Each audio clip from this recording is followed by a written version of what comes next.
ಸ್ನೇಹಿತರೆ, ಇಂದು ನಾವು ನಿಮ್ಮ ಜೊತೆ ತುಂಬಾ ಸಂವೇದನಶೀಲ ವಿಷಯದ ಬಗ್ಗೆ ಮಾತನಾಡಲು ಬಯಸುತ್ತಿದ್ದೇವೆ. ನಿಮಗೆ ಎಂದಾದರೂ ಅನಿಸುತ್ತದೆಯೇ ನಿಮ್ಮ ಮಕ್ಕಳು ನಿಮಗೆ ಗೌರವ ಕೊಡುತ್ತಿಲ್ಲ ಎಂದು?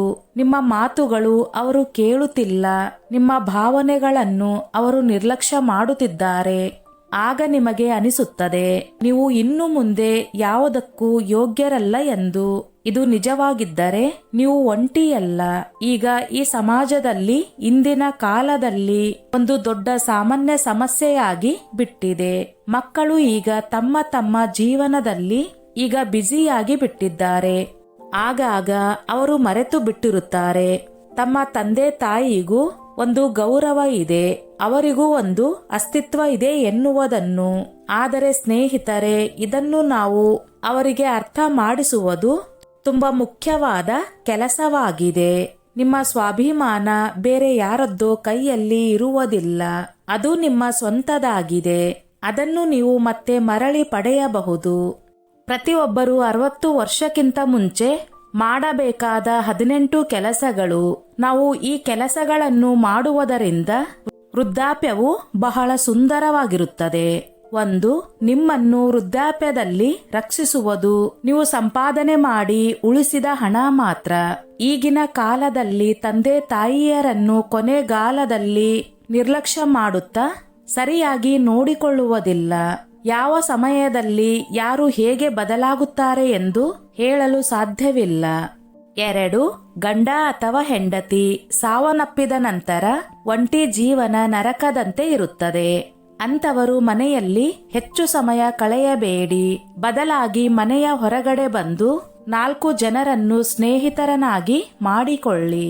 3. ಗಂಡು ಮಕ್ಕಳು ನಿಮ್ಮ ಮಾತನ್ನು ಕೇಳಲಿಲ್ಲ ಎಂದರೆ ತಲೆ ಕೆಡಿಸಿಕೊಳ್ಳಬೇಡಿ, ಏಕೆಂದರೆ ಆ ಸಮಯದಲ್ಲಿ ತಂದೆ ತಾಯಿ ಮಾತಿಗಿಂತ ಹೆಂಡತಿ ಮಾತು ಅವರಿಗೆ ಮುಖ್ಯವಾಗಿರುತ್ತದೆ. 4. ಈಗಾಗಲೇ ನಿಮ್ಮೆಲ್ಲಾ ಸಾಲಗಳು ತೀರಿ ಹೋಗಿದ್ದರೆ ನೀವು ಅದೃಷ್ಟವಂತರು ಎಂದು ಹೇಳಬಹುದು, ಏಕೆಂದರೆ ಮಕ್ಕಳಿಗಾಗಿ ಮಾಡಿದ ಸಾಲಗಳು ವಯಸ್ಸಾದರೂ ತೀರಿಸದಿದ್ದರೆ ಮಕ್ಕಳು ಆ ಸಾಲವನ್ನು ತೀರಿಸುವುದರೊಂದಿಗೆ ಅವರ ಚುಚ್ಚು ಮಾತುಗಳು ಕೇಳಬೇಕಾಗುತ್ತದೆ. 5. ಮಕ್ಕಳು ಹೇಳಿದ ಎಲ್ಲಾ ಮಾತಿಗೂ ತಲೆ ಆಡಿಸಲೇಬೇಡಿ. ನೀವು ಸಾಕಿ ದೊಡ್ಡವರನಾಗಿ ಮಾಡಿದ ಮಕ್ಕಳು ನಿಮ್ಮನ್ನು ತಿರುಗಿ ಪ್ರಶ್ನೆ ಮಾಡುವಂತೆ ಇಟ್ಟುಕೊಳ್ಳಬೇಡಿ. ವೃದ್ಧಾಪ್ಯದಲ್ಲೂ ಮಕ್ಕಳು ನಿಮಗೆ ಗೌರವ ನೀಡುವಂತೆ ನೋಡಿಕೊಳ್ಳಿ. 6. ಆಸ್ತಿ, ಅಂತಸ್ತು, ಐಶ್ವರ್ಯ ಹೆಚ್ಚು ಇಲ್ಲದೆ ಹೋದರೆ ಹಾಸಿಗೆ ಇದ್ದಷ್ಟೇ ಕಾಲು ಚಾಚಿ. ನಿಮ್ಮ ಹತ್ರ ಏನು ಇದೆಯೋ ಅದರಲ್ಲೇ ಎಲ್ಲವನ್ನೂ ನಿಭಾಯಿಸಿ. ಇದರಿಂದ ಮತ್ತೊಬ್ಬರ ಮುಂದೆ ತಲೆ ತಗ್ಗಿಸುವ ಸಮಯ ಬರದೆ ನಿಮ್ಮ ಆತ್ಮ ಗೌರವ ಹೆಚ್ಚುತ್ತದೆ. 7. ಧ್ಯಾನವನ್ನು ಅಭ್ಯಾಸ ಮಾಡಿಕೊಳ್ಳಿ. ಪುಸ್ತಕ ಓದುವುದು, ಬರೆಯುವುದು ಅಥವಾ ಇತರ ಚಟುವಟಿಕೆಗಳಿಗೆ ನಿಮ್ಮನ್ನು ತೊಡಗಿಸಿಕೊಳ್ಳಿ. ಇದರಿಂದ ಕೆಲವೊಮ್ಮೆ ಮನಸ್ಸಿಗೆ ಉಂಟಾಗುವ ನೋವು ದೂರವಾಗುತ್ತದೆ. 8. ವೃದ್ಧಾಪ್ಯದಲ್ಲಿ ಆನಂದದಿಂದ ಜೀವನ ಮಾಡುವುದು ಅತಿ ಮುಖ್ಯ. ಜೀವನದಲ್ಲಿ ಚಿಕ್ಕ ಚಿಕ್ಕ ಆಸೆ ಪಡುವುದು ಸಾಮಾನ್ಯ. ಅಂತಹ ಆಸೆಗಳು ಏನಾದರೂ ನಿಮ್ಮಲ್ಲಿ ಉಳಿದಿದ್ದರೆ ಅದನ್ನು ಪೂರೈಸಿಕೊಳ್ಳಿ. 9.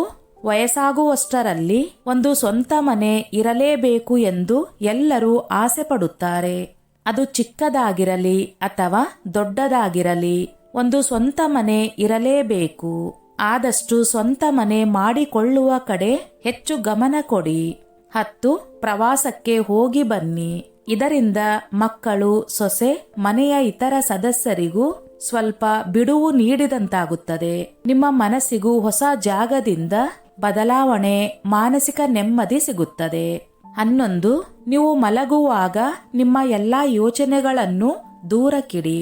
ಬೇಗನೆ ಮಲಗಿ ಬೇಗ ಏಳುವ ಅಭ್ಯಾಸ ಮಾಡಿಕೊಳ್ಳಿ. 12. ವೃದ್ಧಾಪ್ಯದಲ್ಲಿ ಹಣ ಉಳಿತಾಯ ಮಾಡಬೇಕು. ಎಲ್ಲದಕ್ಕೂ ಮಕ್ಕಳ ಮುಂದೆ ಕೈ ಚಾಚುವಂತಿರಬಾರದು. ಆಸ್ತಿ, ಹಣ, ಬಂಗಾರ, ಬೆಳ್ಳಿ, ಸ್ವಲ್ಪ ಹಣವನ್ನು ನಿಮ್ಮ ಆಪತ್ಕಾಲಕ್ಕೆ ಇಟ್ಟುಕೊಂಡಿರಬೇಕು. 13. ನಿಮ್ಮ ಆಹಾರ ಸೇವನೆಯಲ್ಲಿ ಶಿಸ್ತು ಕಾಪಾಡಿಕೊಳ್ಳಿ. ಸಿಹಿ, ಕೊಬ್ಬುರಹಿತ ಆಹಾರ ಪದಾರ್ಥಗಳು, ಕರಿದ ಆಹಾರ ಪದಾರ್ಥಗಳನ್ನು ಹೆಚ್ಚು ಸೇವಿಸಲೇಬೇಡಿ. ಕೊಲೆಸ್ಟ್ರಾಲ್ ಹೆಚ್ಚಾದರೆ ಆರೋಗ್ಯದ ಸಮಸ್ಯೆ ಹೆಚ್ಚುತ್ತದೆ. ನಿಮ್ಮ ತೂಕ ಸಹ ಹೆಚ್ಚಾಗುತ್ತದೆ. 14. ಬೀಡಿ, ಸಿಗರೇಟು, ಕುಡಿತದ ಕೆಟ್ಟ ಅಭ್ಯಾಸಗಳು ಇದ್ದರೆ ಈಗಿನಿಂದಲೇ ಬಿಟ್ಟು ಬಿಡಿ. ಈ ಎಲ್ಲ ಕೆಟ್ಟ ಅಭ್ಯಾಸಗಳಿಂದ ನಿಮ್ಮ ದೇಹದಲ್ಲಿ ರೋಗ ನಿರೋಧಕ ಶಕ್ತಿ ಕಡಿಮೆಯಾಗುತ್ತದೆ.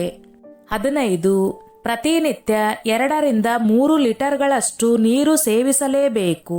ನೀರು ಹೆಚ್ಚು ಸೇವಿಸುವುದರಿಂದ ಮಲಬದ್ಧತೆ ದೂರವಾಗಿ ನಿಮ್ಮ ಮೂತ್ರಕೋಶದಲ್ಲಿ ಕಲ್ಲಾಗುವುದನ್ನು ಇದು ತಡೆಯುತ್ತದೆ. 16. ನಿಮ್ಮ ಪ್ರತಿನಿತ್ಯದ ಜೀವನದಲ್ಲಿ ದೇವರ ಪೂಜೆ, ಭಜನೆ, ಪ್ರಾರ್ಥನೆಗಳನ್ನು ಹೆಚ್ಚು ಮಾಡಿ. 17. ಪಿಂಚಣಿ ಹಣ, PF ಹಣ ಬಂದಾಗ ಅದರಿಂದ ಬಡ್ಡಿ ಬರುವ ಹಾಗೆ ಏನಾದರೂ ದಾರಿ ಮಾಡಿಕೊಳ್ಳಿ. ಅದರಿಂದ ನಿಮ್ಮ ಕನ್ನಡಕಕ್ಕೆ ಹಣ, ಹಲ್ಲು ಕಟ್ಟಿಸಿಕೊಳ್ಳಲು ಹಣ, ಏನಾದರೂ ತಿನ್ನಲು ಆಸೆ ಆದಾಗ ನಿಮಗೆ ಹಣ ಬೇಕಾಗುತ್ತದೆ. 18.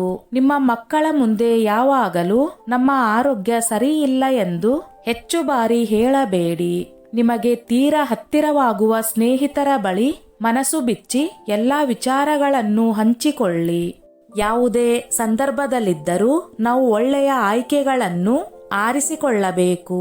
ನಾವು ನಮ್ಮ ಭಾವನೆಗಳನ್ನು ಮೊದಲು ಅಂಗೀಕರಿಸಬೇಕು. ಮಕ್ಕಳು ನಮಗೆ ಗೌರವ ಕೊಡದಿದ್ದರೆ ಮೊದಲು ನಮ್ಮ ಎದೆ ಒಡೆದು ಹೋದಂತಾಗುತ್ತದೆ, ಕೋಪ ಬರುತ್ತದೆ ಹಾಗೂ ದುಃಖ ಹೆಚ್ಚಾಗುತ್ತದೆ. ಇದರಿಂದಾಗಿ ನಮ್ಮ ಬಗ್ಗೆ ನಮಗೆ ನಾಚಿಕೆಯಾಗಲು ಪ್ರಾರಂಭವಾಗುತ್ತದೆ. ಆದರೆ ಈ ಭಾವನೆಗಳನ್ನು ನಿಗ್ರಹಿಸುವ ಬದಲು ಅವುಗಳನ್ನು ಸ್ವೀಕಾರ ಮಾಡುವುದನ್ನು ಕಲಿತುಕೊಳ್ಳಿ.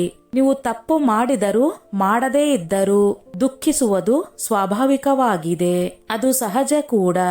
ಆಗ ನಿಮಗೆ ನೀವೇ ಅಂದುಕೊಳ್ಳಬೇಕು, ಹೌದು, ನನಗೆ ದುಃಖವಾಗಿದೆ, ಆದರೆ ಏನೂ ಪರವಾಗಿಲ್ಲ ಎಂದು. ಎಲ್ಲಿಯವರೆಗೂ ನೀವು ನಿಮ್ಮ ಭಾವನೆಗಳನ್ನು ಸಹಿಸಿಕೊಳ್ಳುವುದಿಲ್ಲವೋ ಅಥವಾ ಒಪ್ಪಿಕೊಳ್ಳುವುದಿಲ್ಲವೋ ಅಲ್ಲಿಯವರೆಗೂ ನೀವು ಅದರಿಂದ ಹೊರಬರಲು ಸಾಧ್ಯವಿಲ್ಲ. ಅನೇಕ ಬಾರಿ ನಾವು ಯೋಚಿಸುತ್ತೇವೆ, ನಾವು ವಯಸ್ಸಿನಲ್ಲಿ ದೊಡ್ಡವರು, ನಮಗೆ ಮೊದಲು ಸಹನೆ ಇರಬೇಕು ಎಂದು. ಆದರೆ ಇಲ್ಲ ಸ್ನೇಹಿತರೆ, ನಿಮ್ಮ ನೋವು ಮಾನ್ಯವಾಗಿದೆ. ಅದನ್ನು ನೀವು ನಿರ್ಲಕ್ಷಿಸಬೇಡಿ. ಅದನ್ನು ಒಂದು ಡೈರಿಯಲ್ಲಿ ಬರೆಯಿರಿ ಹಾಗೂ ಇದರ ಬಗ್ಗೆ ನಿಮ್ಮ ಆಪ್ತ ಸ್ನೇಹಿತರೊಂದಿಗೆ ಮಾತನಾಡಿ. ಇಲ್ಲದಿದ್ದರೆ ಸ್ವಲ್ಪ ಹೊತ್ತು ಶಾಂತವಾಗಿ ಕುಳಿತುಕೊಂಡು ನಿಮ್ಮ ಮನಸ್ಸಿನ ಮಾತುಗಳನ್ನು ಸ್ವಲ್ಪ ಕೇಳಿಸಿಕೊಳ್ಳಿ. ಇದು ಎಲ್ಲದಕ್ಕಿಂತಲೂ ಮೊದಲ ಹೆಜ್ಜೆಯಾಗಿದೆ. ನಿಮ್ಮ ಮಕ್ಕಳು ನಿಮ್ಮ ಜೊತೆ ಕೆಟ್ಟದಾಗಿ ನಡೆದುಕೊಳ್ಳುತ್ತಿದ್ದರೆ ನೀವು ಅದನ್ನು ಸಹಿಸಿಕೊಳ್ಳುವ ಅವಶ್ಯಕತೆ ಇಲ್ಲ. ಅದನ್ನು ಮೊದಲು ನಿಲ್ಲಿಸಿ. ನಿಮ್ಮ ಮಗ ನಿಮ್ಮ ಜೊತೆ ಕಠಿಣ ಸ್ವರದಲ್ಲಿ ಮಾತನಾಡುತ್ತಾನೆ ಎಂದು ಭಾವಿಸೋಣ.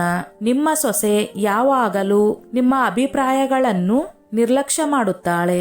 ಆಗ ನೀವು ಅವರಿಗೆ ಪ್ರೀತಿಯಿಂದ ಹಾಗೂ ದೃಢವಾದ ಧ್ವನಿಯಿಂದ ಹೇಳಿ, ನನಗೆ ನಿಮ್ಮ ಮೇಲೆ ತುಂಬಾ ಪ್ರೀತಿ ಇದೆ, ಆದರೆ ನಿಮ್ಮ ನಡವಳಿಕೆಯನ್ನು ನನ್ನಿಂದ ಸಹಿಸಿಕೊಳ್ಳಲು ಆಗುವುದಿಲ್ಲ.